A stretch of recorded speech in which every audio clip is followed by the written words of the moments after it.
Helene Grimaud. Thanks for being here, and maybe there are some questions of the audience. So please go ahead. It's up to you. Do you have questions?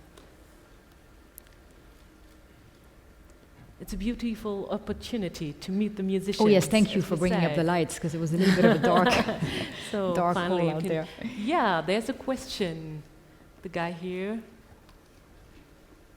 So the mic is coming. Hello. Hi.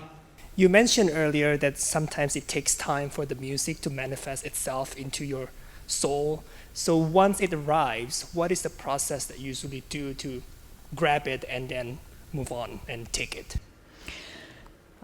You roll up your sleeves and you get down to it. That is, of course, the surest way of getting started. But you also, I feel it's very important, especially as a pianist, because we are so often deprived of our instrument through this life of travel, that you also work on the score, that you read the score, that you play the piece through your mind once you know it auswendig, also by heart, but still you would want to be really doing both. One thing that I always find dangerous for any instrumentalist would be to go into automatic pilot mode, and that is it's a real risk if you practice so many hours that you can no longer be mindful of every minute at the instrument. And it's just simply not really possible. I think they even did studies about this, about how long can you seriously concentrate, and that means having every part of your system fully engaged in the act of working, and that's very, very important. Otherwise, I think you're also more prone to having physical problems. So both are needed. The mental practice, as I like to call it, and then, of course, the physical one as well, because you do need to go to the keyboard and check physical coordinates every now and again. It's not a bad idea. Thanks for the question. Well, actually, sorry. What I also would like to say is that once you have established this first degree connection with the piece, you also have to not force it, and that is something which you sometimes realize when you do things on a deadline and you start working. No matter how disciplined people can be, we're all more creative under pressure, and if you wait to that point of no return, then you find that there is no breathing space for the piece, and the very best thing you can do is to actually start learning something or start working on something, ideally before the first deadline is already on the horizon, so that the piece can really develop organically within yourself. And it's easier said than done in the realities of the programming, but I believe that would be ideal. Sorry for the long answer. Other questions? Please, the lady in the first row. How long do we have to wait to read your next book? Actually, I just finished the last book, but it's coming out. Actually, it came out yesterday, the day before yesterday, in France, and I do not know when it will be translated into German. I hope it will be. I was very, very happy with the work the German Verlag did for the first two, with the quality of the translation, and so I would very much like it if they would take it, but it's too soon to tell. And what is it about? It's called Retour à Salem, and it's difficult to describe it, but it's really an ecological plaidoyer, but every other chapter is in fact a story by Johannes Brahms, alias Karl Wirth, and it is something which was difficult to unveil it, but it's investigation, in fact. The starting point being a manuscript which I discovered in Hamburg in an antiquaire laden, and then also gleichzeitig with learning or relearning Brahms' Second Piano Concerto, there's this enquête, you say in French, this investigation which then develops. And what I tried to do is this jeu de miroir. How would you say that, jeu de miroir? This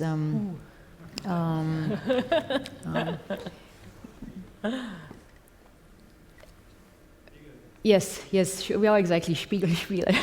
That sounds funny, but it would be something like that, and to bring together all the really essential poles of my existence. So being ecology, music, Brahms, poetry, and of course the wolves. Okay, thank you. So again, Brahms. So this person is really important for you in your life. Yes, he very much is. So as you told us, you made research, you went to archives in Hamburg to look for what exactly? Oh, well, I can't tell you because that would reveal too much. So it's both Johannes Brahms and Robert Schumann, I think of all composers, are probably the two who created or tried to create the most links, connections, bonds between music and literature, music and poetry. And I discovered that Brahms liked to write as well. Mm-hmm. Didn't have the same literary ambitions as his mentor Robert Schumann, but still that he was doing it under this pseudonym. And so it opened the door to all sorts of possibilities. Also found some letters between Brahms and Max Klinger, this wonderful German graveur. Mm-hmm. Was a Mäzen, as far as I know, wasn't he? Well, he was an artist, really, himself. Painter, but graveur, how would you say? Somebody help me. Misha. Graveur. Graveur, yeah, It's exactly. the same word. So, so that's also a big part of the story, in fact. Beautiful. So we get to know another side of Johannes Brahms, maybe. I hope so. Okay. Other questions? Yeah, please. Coming to the bored fact or being tired, reading your books, we can see that there was a phase being tired, being bored a bit of concerting and rehearsing and so on and so on. How did you overcome this, going back into life and getting the spirit again of making good music? Well, that was the departure point for Leçons particulières, for the second book. I mean, you have to see it also as a pretext for telling a story. That's also the reality of it. I mean, I've always been aware of the danger of this lassitude. Well, I haven't used my French so much in a long time, I think. So being aware that this is a serious risk and having come fairly close at that time to, to falling into that sort of apathetic sort of state, I like to think that I reacted before it got to be, it wouldn't have been too late, but it would have been really a shame because there could have been an interruption of things. It wasn't at the time. Oddly enough, it was actually a few years later, after writing the second book. But to try and answer your question in a better way, I would say vigilance, mindfulness, it's really always the same things. Sometimes people ask me about making music, writing, taking care of the wolves. I think in the end it's not really what you do, it's how you do it. And it doesn't really matter what activity you engage yourself with, from love to raising your children and everything in between.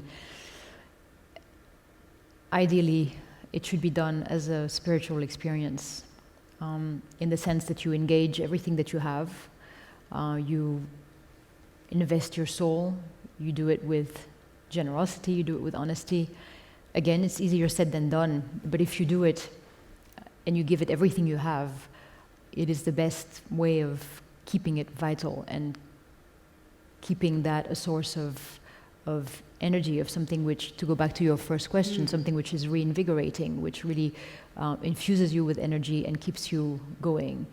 And yeah, in terms of giving life a sense, actually, isn't it? that's right, and always looking further for what that sense might be and what incarnations there are for it in your life. Of course, it's different for everyone. There isn't one recept for it, but it's a perhaps small piece of advice, and I have to remind myself of it constantly, because it's so easy for us, especially for us humans, to be in this multitasking, distracted being. And a good friend of mine used to say, a wonderful veterinary medicine scientist used to say, you know, we have to stop being human doings. We have to go back to being human beings, because we always do too much. And again, it sounds very simplistic, but it's very true, and we all need time for this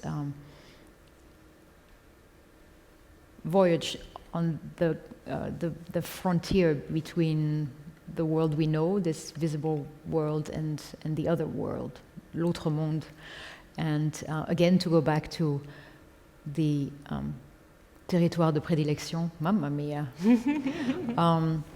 the heartland of the German Romantics. Here we go again. So it's something which, you know, they were always fascinated by the idea of the fantastical, something fantastic, and again in the literal sense of the word.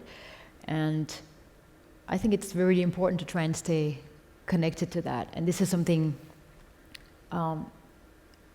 which is enabled by, in my mind, again, two things: contact to the arts. It doesn't have to be music. For some people, it's the visual arts. It can be something else. And with animals, because they keep you honest, they keep you strong, and they make every cell of your being the most sensitive that it can be. Because most of those cells are somewhat extinguished in the everyday life. And so it's what I would recommend. It brings you also back to the basic questions of life, I think, dealing with animals. Yes. Or being Yes. confronted With what is animals. essential. You know, it helps you put things in perspective, really. So Well, further questions? yes. Yeah, please. Apropos German composers, what are your views on Bach? And are you playing anytime soon? There was a time when Bach was a nearly daily presence. It hasn't been in a while, but I would still have to say that Bach is the foundation of everything. Perhaps the most universal music that you could ever hope to get close to. I mean, something literally, again, something unique, but which sort of sheds in all possible directions. And for me, it's perhaps the music that is the best proof that there really indeed is something out there. Call it God, call it subconscious. It's and you can feel that was also what happened to him, that something else was guiding him when he was writing his music. In this case, it was definitely God. Could be something else for the rest of us. So So thank you, Helene.